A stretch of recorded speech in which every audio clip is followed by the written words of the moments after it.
And hello, everyone. I am Manouk Akopyan. Today, we are joined by Marc Taffet, who is formerly a HBO Senior Vice President of Sports and Operations and Pay-Per-View and one of the most influential TV executives of boxing over the last quarter century. He's essentially the creator of the modern-day pay-per-view model, which started 29 years ago to the day with TVKO and Evander Holyfield and George Foreman fought to the tune of 1.4 million pay-per-view buys, which in today's standards is considered a success, let alone in 1991.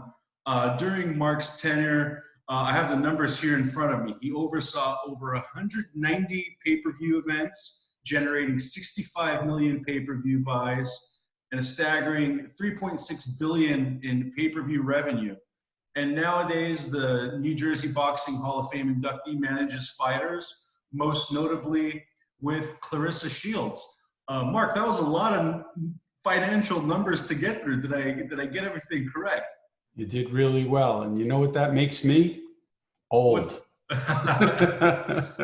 Well, you're definitely wise, well beyond your years, considering a lot of the stuff that you've done for the sport. And let's kick it off right off the bat with that first pay-per-view, because 29 years ago, you went with the first pay-per-view to the market with TVKO, which was later rebranded, of course. But George Foreman and Evander Holyfield, why was that the perfect fight for HBO to go into the pay-per-view market?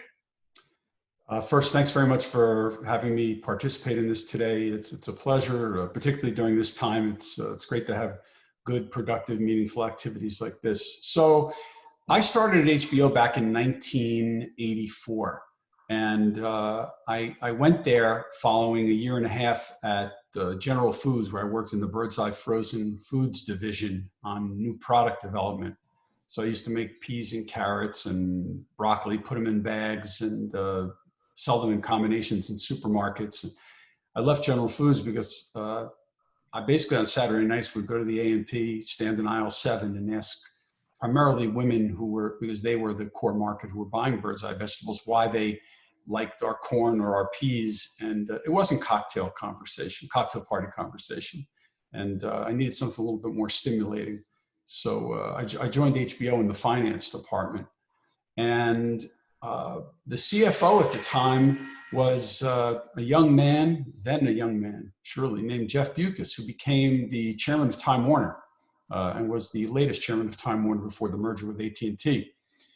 And Jeff said to me, we need people to go around this company. It's growing like crazy. We need people to go around the company and help every division understand how to better spend their money to generate a return on investment, because we're starting to need to spend our money wisely. So I went to the sales and marketing department. I went to the technology department, helped them with satellite acquisitions and lease deals. I helped the affiliate relations department on deals with the biggest cable operators at the time. And when I got to the sports department, it was headed up then by Seth Abraham. And we were in the midst of a deal with Mike Tyson, and the deal was expiring. And Seth said, take a look at the marketplace and let me know what's going on and what you think about boxing, what our strategy maybe should be going forward. And I noticed that at the time, to see those big fights, primarily you had to go out to arenas, stadiums, very, very large horse tracks, race tracks, and you had to pay money to see these fights on closed circuit television. You had to get in your car, you had to drive, you sat, the picture was terrible, the sound was terrible, people were throwing beer and soda and popcorn and hot dogs all over the place. And I said, you know what? In 6 cities in America, we found that there were these microwave dish antennas, and they were selling some of the Sugar Ray Leonard fights on a house-by-house basis, fight by fight, generating more money than we were spending for national rights to a Mike Tyson fight.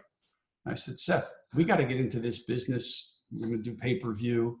And if we don't do it, we're going to lose our franchise. So the company said, go ahead, start it. You're the one that did the business plan. You seem to be the one that knows the most about it. And lo and behold, TVKO, which was rebranded, as you said, later HBO pay-per-view, was launched. So we knew that when you're a division of Time Warner, as we were at HBO, you don't launch small. You got to do things big. And one thing about Seth, he was a big thinker and a big player.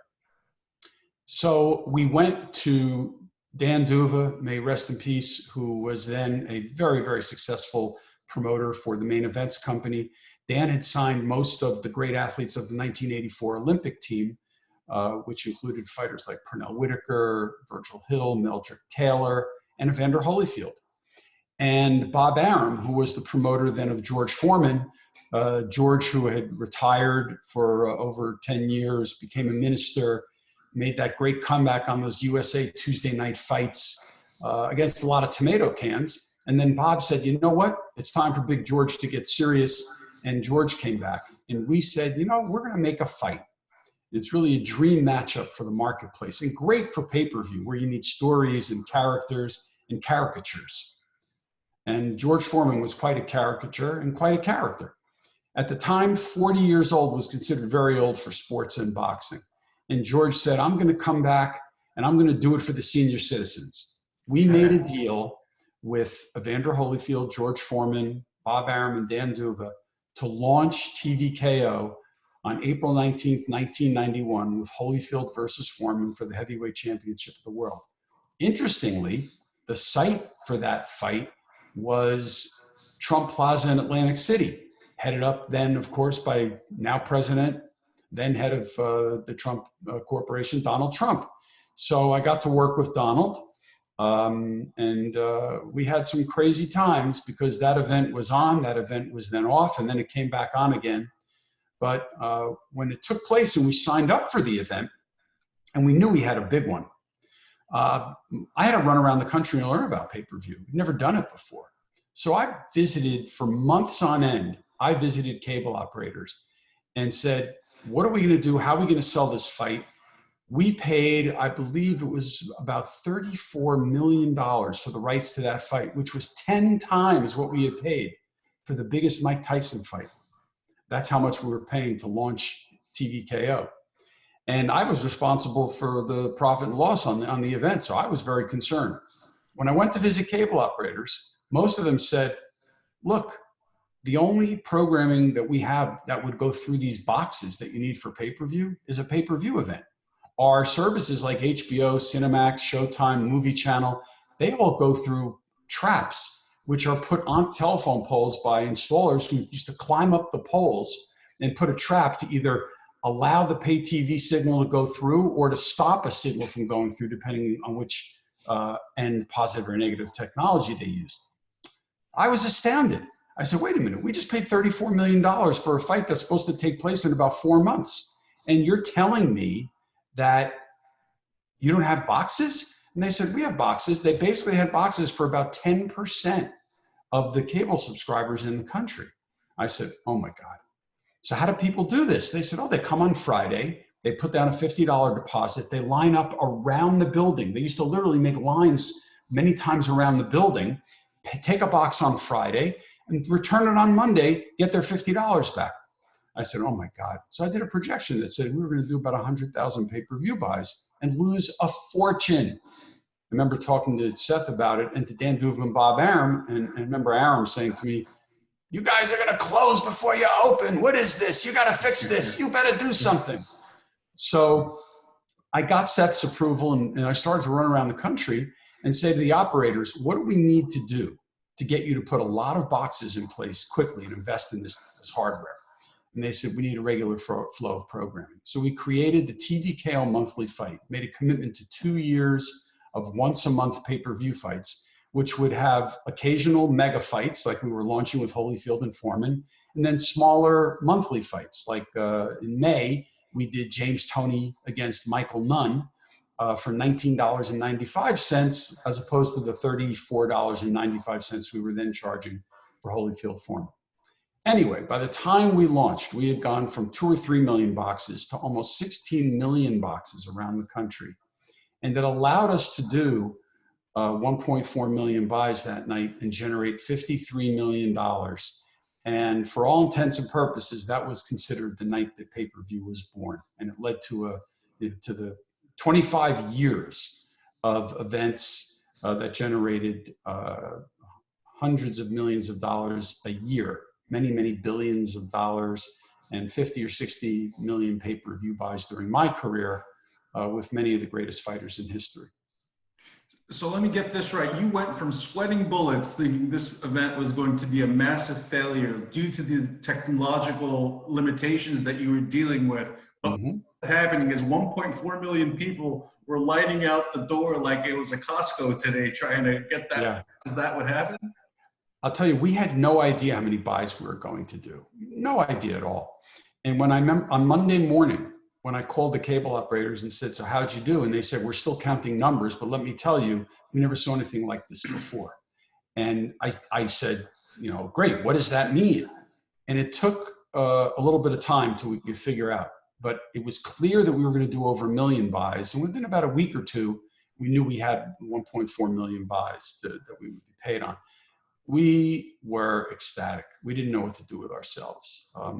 The funny story I'll tell you is I learned about the pay-per-view business very quickly because we then sat there and said, wow, we had this great fight. George Foreman stood up for all 12 rounds, wouldn't sit down, wouldn't let the kid, Holyfield, get an inch of mental strength on him.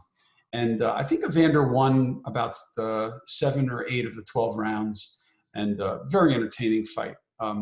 So we sat in our offices on Monday and Tuesday next week and said, now we have Michael Nunn against James Toney, 2 great fighters, 1995, almost basically half the price. How much business are we going to do? We just did 1.4 million buys, once we knew that. And we were saying, I don't know, maybe we'll do 25% of the business. I mean, it's hard to think we'll do more than that. That'll still be 350,000 buys. That'll be great at $20, great business, $7 million. Great for a fight like that, unprecedented revenue. Well, in May, we did 19,000 buys. Wow. For Nunn versus Toney. And I remember Seth Abraham saying in his higher pitch voice that we used to get so used to hearing, well, Mark, looks like this is a business of hits and misses.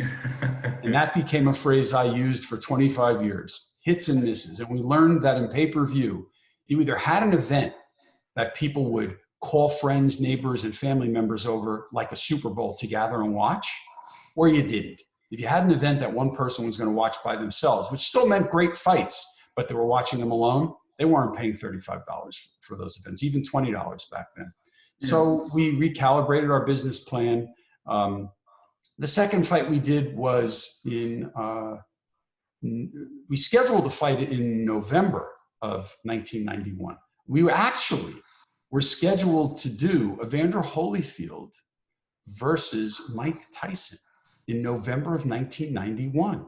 As you know, that fight didn't happen until many, many years later, because I remember sitting in October in Atlantic City at our monthly TVKO fight, a great heavyweight fight, which if you ever get a chance to, because you're probably too young to remember it, you might not even been born then, was Tommy Morrison against Ray Mercer. Oh my God, what a battle they had. But in the middle of the fight, I remember Wally Matthews, then a New York Post writer, running over to where I was sitting saying, Mark, Tyson's injured, fight's off.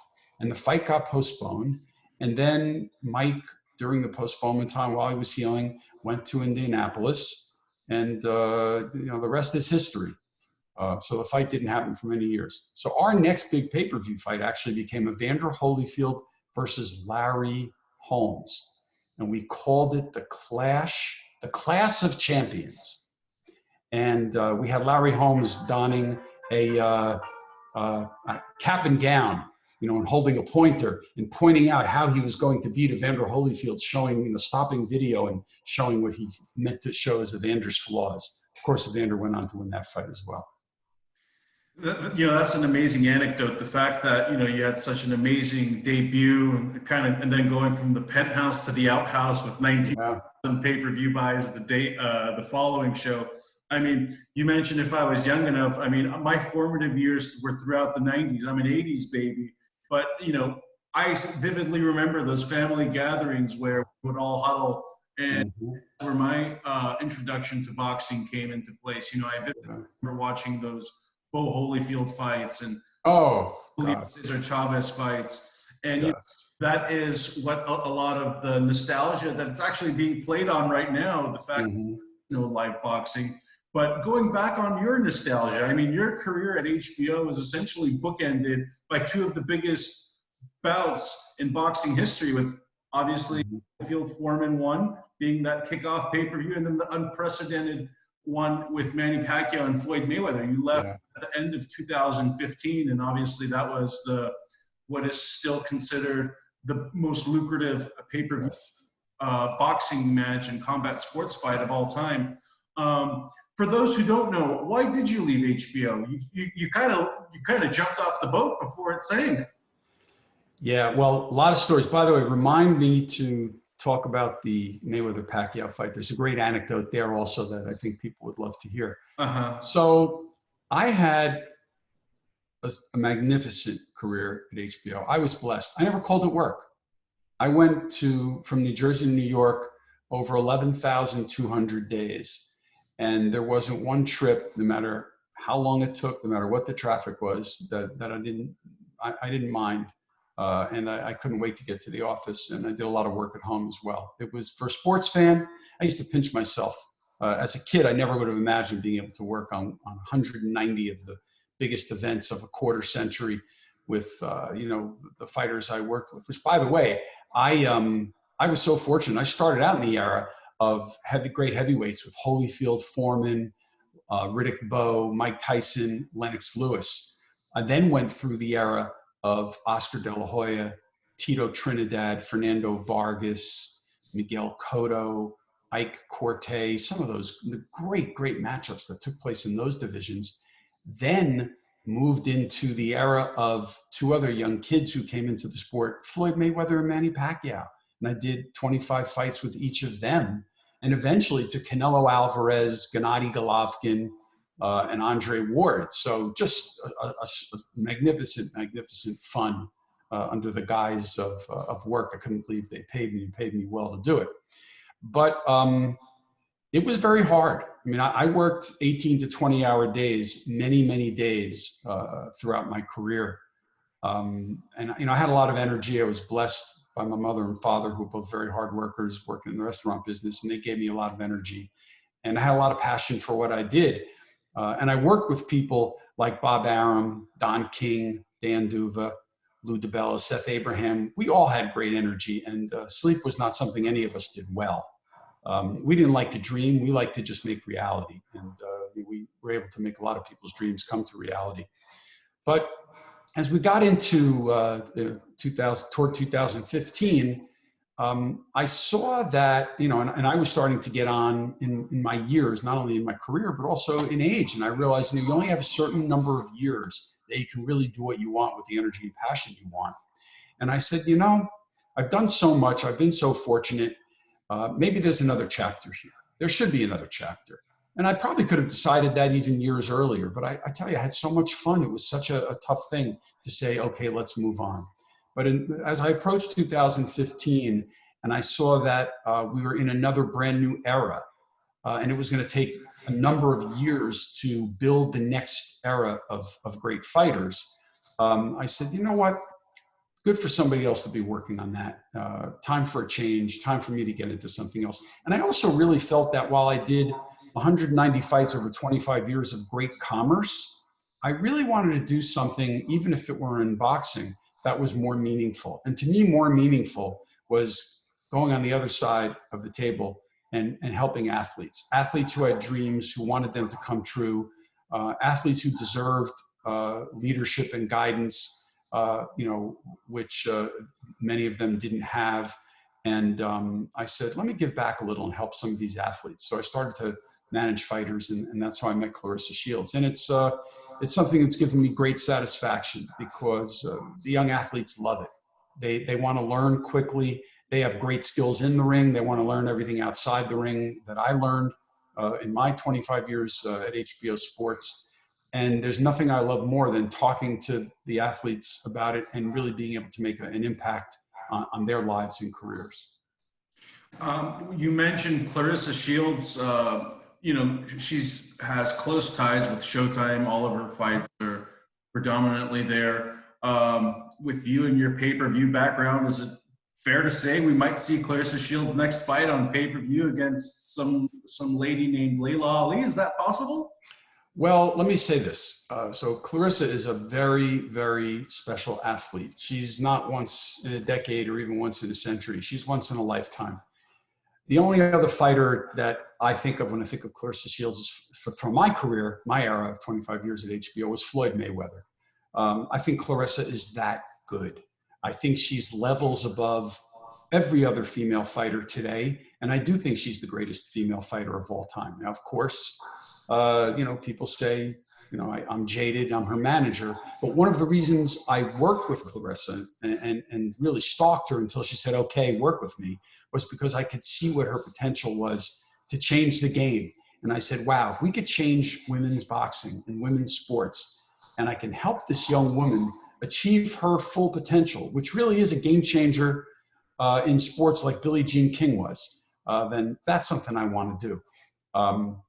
Right now, I love Clarissa's fights being on broad outlets because we still have a long way to go with women's boxing. Clarissa's done, I think, 6 fights live on Showtime as a main event fighter. No woman's done 1, let alone 6. And so I feel I'm blessed to be with Clarissa and to have these opportunities. The time will come for the right fight.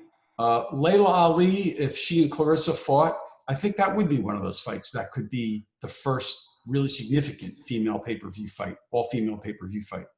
Layla, as you probably know, participated in a pay-per-view fight against Jackie Frazier, Joe's daughter.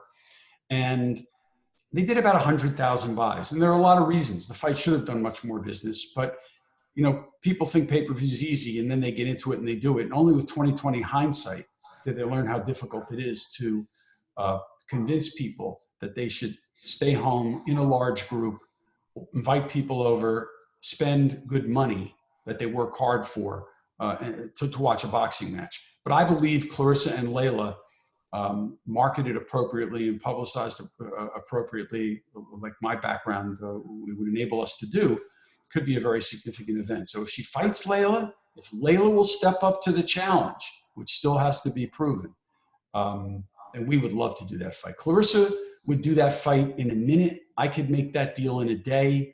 All we need are willing participants on the other side. There's been a lot of talk the talk. Now they have to walk the walk. But if they will, I'll take them down a journey that they'll never regret. I think that if Layla fought Clarissa in pay-per-view, one thing I learned, when the best fight the best, there are no losers. The public loves great fighters giving their best in an athletic contest. And there's nothing where it's shown to be greater than in boxing, one-on-one, mano a mano. And I think I could also do a lot of marketing and promotional work that would help Layla's other businesses grow.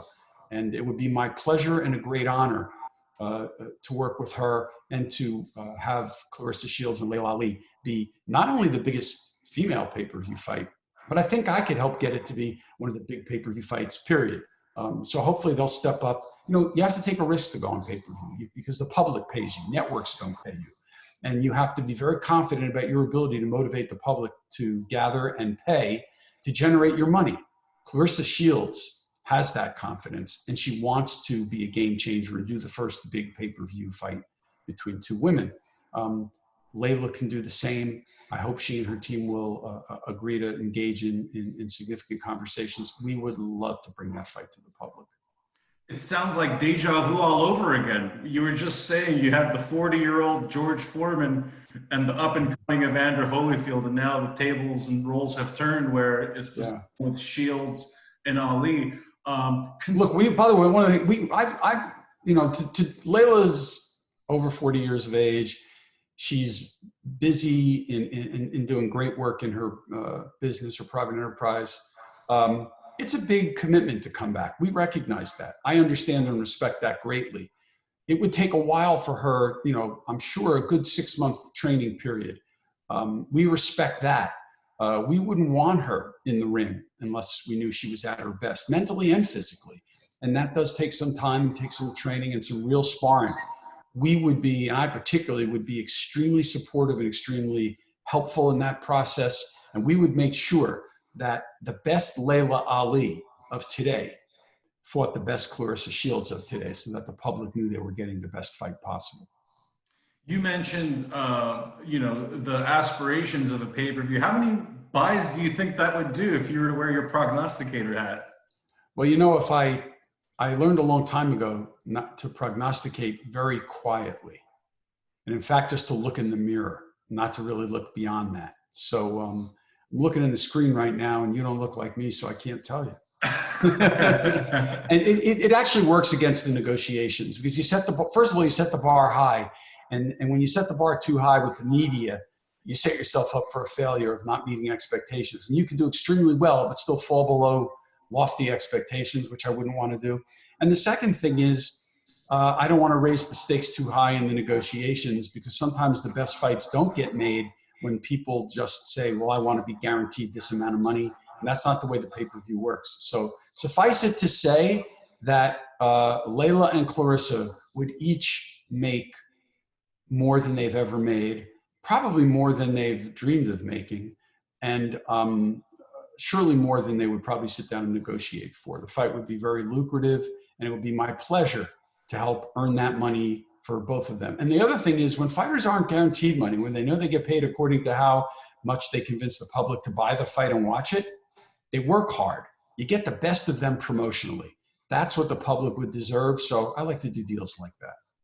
Yeah, and by all intents and purposes, it would really, for women's boxing, it's long been considered not the type of fights that generate the money that most people would like from a fighter standpoint. And it really could change the model for how the women get paid, and the demand of the quality of fights and opponents perhaps can change immediately after that, where the fighters and managers start looking at it a little bit differently.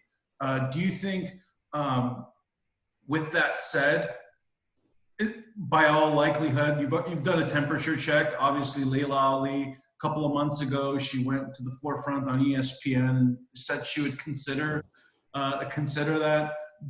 With the last 2 months, from what you've seen and talked about, do you think it's a realization that you could make happen? Well, so let me say this. I believe the fight has great potential. I believe it would generate multiples of what, many multiples of what either Layla or Clarissa have ever made. But you have to believe in yourself. You have to believe in your ability to motivate the public to buy a fight and to watch it. And that takes some courage, just as it takes courage to get in there and put yourself in harm's way, which a fighter does every time they step into the ring, regardless of who they're fighting, because you get hit by somebody who can throw a punch and you can get hurt. In 1993, Bob Arum and I worked on a fight. We convinced these two little guys at the time, Michael Carbajal and Chiquita Gonzalez, to get in the ring and fight on pay-per-view. They did 160,000 buys at $29.95. So they generated nearly $5 million, half of which came back to the promotion, and each fighter made $1 million. And that opened the doors for the future of fighters like Juan Manuel Marquez, Julio Cesar Chavez, Manny Pacquiao, Marco Antonio Barrera, Oscar De La Hoya, all these lighter weights, which prior to that point in time were never believed to be able to fight on pay-per-view and generate the money that they deserved. It opened the doors for those fights to happen. Layla and Clarissa would open the doors for other female fights to take place on pay-per-view, because once the public has a good experience with a fight and finds out that they get their money's worth, they're willing to step into the arena again and buy another fight if they think they're going to get their value. But you have to do one first to prove it. You have to be a pioneer. Clarissa's a pioneer, and I hope Layla is willing to be a pioneer. It's hard to say if the fight will get done, because I know that Layla, listen, she's, at her age, at this point in her life, I know she thinks that there needs to be a certain guarantee financially to get in the ring. But if that's what your goal is, then fights usually don't get made. Fights get made when fighters have athletic accomplishment, history, and legacy on their mind. And they also have enough belief in themselves and in the team that they're working with to believe that they can generate and motivate the public to generate the kind of buys and revenues that will pay them very well. I know we can do it. Clarissa believes it. I hope Layla believes in herself and believes in us all the same way. And I just ask her to look at my track record on pay-per-view and history and know that when I take on an event and an obligation, I take it as a responsibility to fighters to deliver for them. And I will marshal every resource possible to make sure that the best is working on this event. And we get the best out of the best commercially to make sure revenues are generated to make it worth these women's time. Because I know it's a risk commercially and it's a risk, athletically. It would be worth it for both of them. Well, let's hope it actually happens and it's not just another phase of talking about a dream matchup and then go on with business as usual. As unlikely or improbable as it might seem for the likes of Layla Ali to get back into the ring, there is still that chance and possibility. And we're looking forward to seeing it materialize. Going back to the overall business, how do you, with the pay-per-view model now, with what we have, considering with the Zone and OTT devices like ESPN Plus, how do you think the pay-per-view model is today? And what do you think is the consumer appetite for boxing? And, a lot has been said, but I'd like to hear your perspective too. Well, I mean, first of all, just so we can be clear for anybody watching, listening to this, the subscription streaming services are just another form of pay-per-view. If you pay, whether it's for the night, whether it's monthly, whether it's for the year, in my mind, it's a form of pay-per-view. And services like the Zone, ESPN Plus, they have a value equation. They want to get subscribers to come on board and stay on with them for not just for a year, but for many years. And they're willing to pay fighters to put fights on their subscription services, many of which would have been on pay-per-view. I have absolutely no problem with only the biggest of fights being on the $60, $70, $80 a night pay-per-views, because I think it's great for as many fights as possible to be on the broadest platforms possible. And if today those platforms are monthly subscription services, then let them be able to generate the money. Remember, when you sell a subscription service, you're still selling to core audiences. And pay-per-view makes revenue by having core audiences, those people who are willing to pay the most for that product, pay for it and get their value. I want the Zone and ESPN Plus to deliver value. I want to see as many great fights as possible on those services. And if only a few fights a year were on the big pay-per-view platforms, that feels right to me. I also think Showtime, as a pay television service, a premium service, can offer great fights. They've done so for decades, and they've got a great leader there in Steven Espinoza, who not only knows his job very well, but loves boxing. And Steven's very passionate and can't wait to get back to putting great fights on Showtime, on Championship Boxing and on ShowBox with Gordon Hall. And we can't wait for that. I want them to put as many great fights as possible there. Only the biggest of fights a few times a year, I really think, are warranted on pay-per-view. Those fights that the other platforms can't afford. So I'm happy with the model the way it is now. I think it will deliver, and I think if it delivers value, if you put too many fights on the nightly buy it for the night pay-per-view service, that I worked on for so many years, you're going to hurt the other platforms, and consumers aren't going to watch them. We need just the opposite to happen. For the sport to continue to flourish, we need more and more people to watch boxing as often as they can. We need those subscription services to generate the revenues that allow them to put all these great fights on. And you have to have the best against the best because the public knows better. And then a few times a year, people will actually look forward to getting together in big, big numbers and inviting people over and making a Super Bowl-like party. They won't mind it. But if you ask them to do it too often, they'll reject it.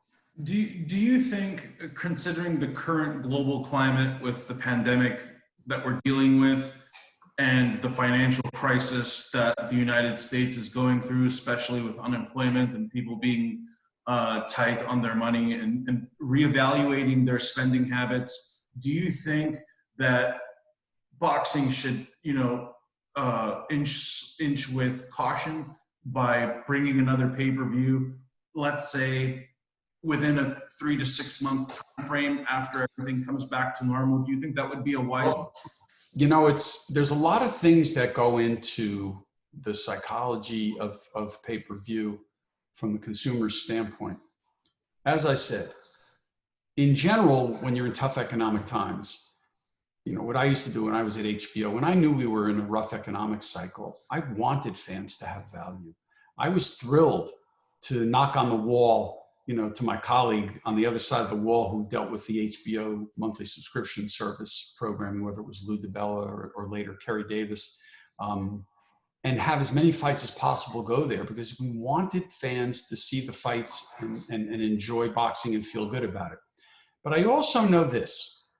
If you bring a fight that so clearly is worthy of pay-per-view, people love to get together. For most fights, 9 out of 10 fights, people won't say, let's invite 10 people over. 10 people won't come over. People watch them at home with 1 or 2 friends or family members. But if you have a fight that's a Super Bowl-like opportunity and gathering, people don't mind paying money, dividing it 10 ways, which comes out to less than the cost of a movie ticket per person. And it really gives them joy. So while you've got to be very careful in terms of what type of event you ask people to pay for, if you put together Anthony Joshua against Deontay Wilder as an example, people would stay home and pay for that fight. If you put together Wilder against Tyson Fury, people would be happy to invite over lots of their friends and have a big party. And you know what? There's real value in that, in having friends and family members get together, put an arm around each other, even 6 feet apart, but in the same room while they watch the fight. They eat, they drink, they talk, they laugh, they cry, they reminisce, and they share. There's a lot of value in those bonding experiences. And if boxing can help, and the only way to do it is to have a fight on pay-per-view, because the magnitude of the fight and the magnitude of the risks for those fighters require that they be able to earn a lot of money to do the fight, I don't see any problem with it. And the fans will respect it and probably love it. I actually wouldn't mind 6 feet apart at home. No one can crowd over my chips bowl, which I'm nowadays I'm at press row covering the fights and ringside. And, you mentioned it, the communal aspects of a pay-per-view. Yeah. And it's there. Now, the last big pay-per-view that we had with Wilder and Fury, it generated a little bit over 800,000 buys, considering the unprecedented promotion that it was with ESPN and Fox on network television. Do you think that was a number that should have performed a little bit better? Well, I think the expectations by many people were that the fight would perform better.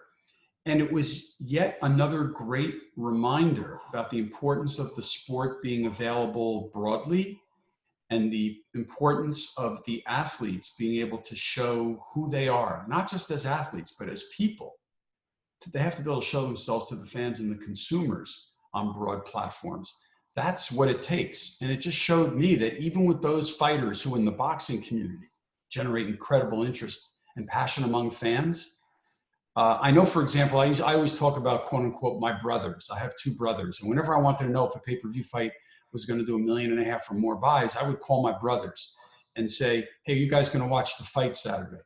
And if they said yes, I knew we had 1.5 million or more buys. And if they said no, I knew we were going to struggle to get near 1 million buys. When I asked them about Wilder versus Fury, they said, no, we're not going to watch the fight. Those were 2 great characters. Those 2 fighters generate a lot of interest and publicity, but they haven't yet connected in that larger environment in a way that every individual talks about them. Now, I'll say this, their last fight was a great one. It ended up being seen by large audiences, even on a delayed basis. And importantly, the promotion to that fight allowed a lot of people who, while they might not have bought the fight, between hearing about how interesting a fight it was and hearing about the performances and seeing the characters of those fighters, I do think the numbers would be significantly higher the next time they fight. You've got to let fighters be exposed, be exposed, and you get to those big numbers. And I think they would do a lot more business, potentially double the buys the next time they fought. And surely if you add Anthony Joshua to that equation, I think those fights are all fights capable of generating $1.5 million to 2 million buys. Now, that was the Fox and ESPN partnership. Let's go back to that Showtime and HBO cooperation that happened in 2015. You told me to remind you about that Pacquiao and Mayweather anecdote. What? So, we worked many months between HBO and Showtime to negotiate that deal and get it done. And when the fight got done, we talked about how many buys might it do. And the biggest fight in history to that point was De La Hoya Mayweather, which did about 2.5 million buys. And so it was hard to project anything doing more than 2.5 million buys. I mean, I worked on Lewis Tyson, the Holyfield-Tyson fights took place. De La Hoya Mayweather, these were fights that transcended the sport. Everybody knew about them, talked about them. So the computer spreadsheets didn't even have 4 million buys or more on it. The night of that fight, as we got closer and closer to the main event, I started to get text messages and phone calls just barraging my phone in numbers I'd never seen before.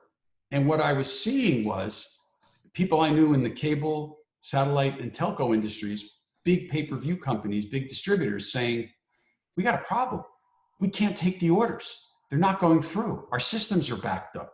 Friends and consumers saying to me, I can't get through, not just on their phones, but I can't even get my remote to place the order. It's not registering quick enough. Frankly, not unlike many of us experience now, potentially on a Netflix or a Prime Video, or on our computers with our Wi-Fi during this coronavirus.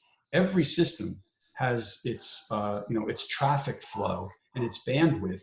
And when the bandwidth gets pushed, you hit a wall and you have trouble. So I was sitting there and I was doing very, very quick math, asking people and then trying to project quickly what it meant. And it occurred to me that with the next fight being Pacquiao versus Mayweather, and they were in the locker room, that we had potentially well over 1 million buys and potentially 2 million buys still in the queue, orders not being taken yet. So I walked out to ringside to where Bob Arum and Les Moonves and Richard Plepler, the HBO chairman, were sitting. And I said, gentlemen, we have to talk quickly. I'm getting phone calls and texts and emails now. And from that information, it's telling me that we need to delay this fight for 30 to 45 minutes. And I remember all those gentlemen saying, take a look around this ring. Look at the celebrities and the people we have here. What are we going to do for 45 minutes? We got to get this fight in the ring. And I said, well, I think potentially there might be $150 to $200 million of revenue sitting in the queue. And they said, okay, figure out how to entertain them at ringside and let's allow the consumers at home to get the fight. And I say that it wasn't just the money. It was the fact that you don't want 1.5 million to 2 million customers not being able to get a product they've waited for. That unfulfilled experience could lead to other catastrophic implications in your business. So those gentlemen and I made the right decision right there, right on the point. And I went into the ring to Michael Buffer and grabbed his microphone and said, Michael, we're going to turn it off. We're going to hold for a while. We got to allow people at home to get the fight. Now, we had a great broadcast crew. So, those guys always plan for, what if fights end early and you've got to have a delay waiting for a fight because you can't have the fights get in the ring too early, because we knew that not prior to 11 p.m. did the peak audience sit down and get ready for the main event anyway. So the broadcasters went to it. They had a lot of people to talk to, a lot of packages to show, a lot of great interviews. And then all of a sudden, about 35 or 40 minutes later, as I started to get text messages and phone calls and emails saying, things are looking good. Looks like all the orders are taken now. I said, okay, let's now deliver to this public the event they've been waiting months for, actually years for. That's a fight they've been talking about for years. We delivered the event, we delivered it successfully. The transmission went well, and all's well that ends well. We were able to deliver the biggest fight in history. Now, by the way, I'll give you another quick story of something that could have happened the other way. We had a similar type experience about managing the delay, but in a different variable. In 1993, Evander Holyfield and Riddick Bowe fought their rematch. And that fight was the famous Fan Man fight, which you might recall. Right. So my wife and I are sitting ringside, and my wife says, it was outdoors. And my wife and I are sitting ringside. My wife says, somebody's flying around ahead, above us. What's going on? And I looked up, and it looked like a guy with a lawnmower motor on his back. And I said, no, he's probably going to, let an ad, a big ad out that's going to be 30 feet long, and he's going to fly it around, and some sponsors paying him money.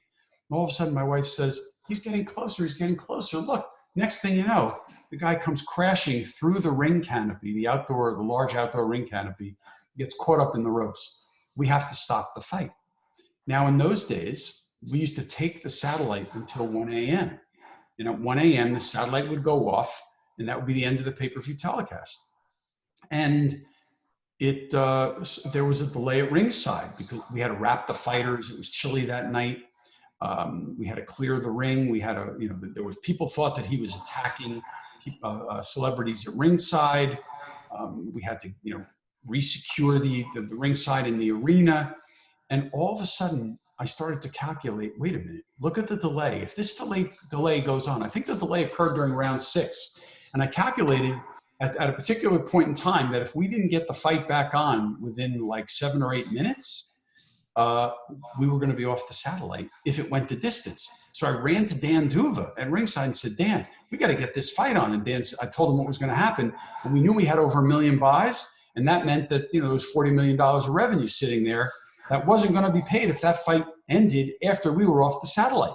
So Michael Buffer, I told Michael got in the ring, helped restore order quickly, got everybody sat down, and we got that fight done. It went the distance, and I think with about 3 minutes to spare, the entire fight took place. The decision was announced in the ring, and then moments later, literally, we were off the satellite. That could have also been, and it created something that I called in contracts going forward and in our deals with distributors, the Fan Man clause, in which we took an extra hour of time on the satellite and with the pay-per-view distributors and said, just in case, you don't want to lose 40, 50 million or $100 million.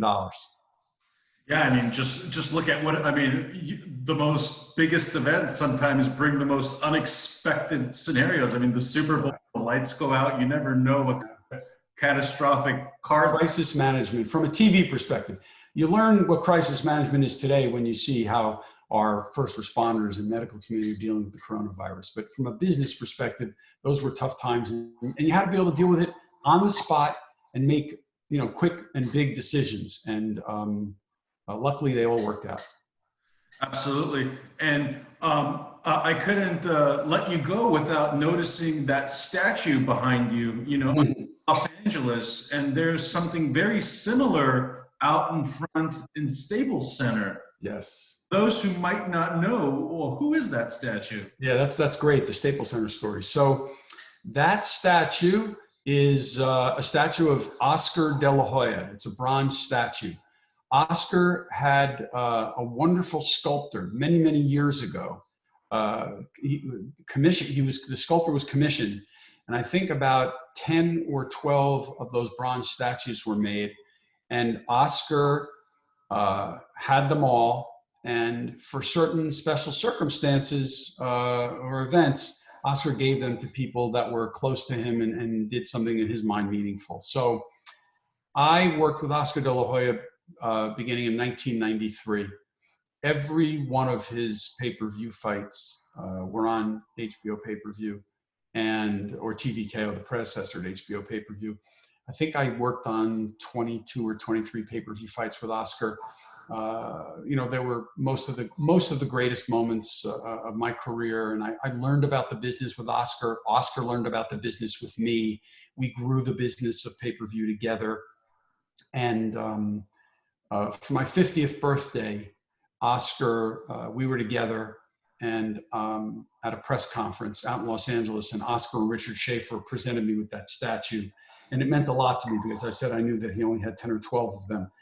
And it was basically Oscar's way of saying thank you. Thank you for the years of hard work.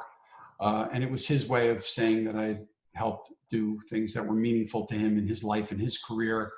And it was a great moment for me, something I'll never forget. So it sits behind me in my office every day. I look at it every day, and it's not only a great source of pride and a great source of great career memories, but it's a great source of motivation to get up and do the right thing and make a difference in people's lives and athletes' lives and do it the right way. I mean, I could use a little bit of your memorabilia. I mean, I got nothing behind me over here. I mean, I got a few things. Yeah, we can help fill some of those walls. I need to dig my storage and start putting this newfound time to use and start decorating the place. I don't want to overdo it because I know what I did in my childhood, and the last thing I want is, magazine cutouts and newspaper cutouts all over. Yeah. But Marc, I appreciate the time. Thank you very much for sharing.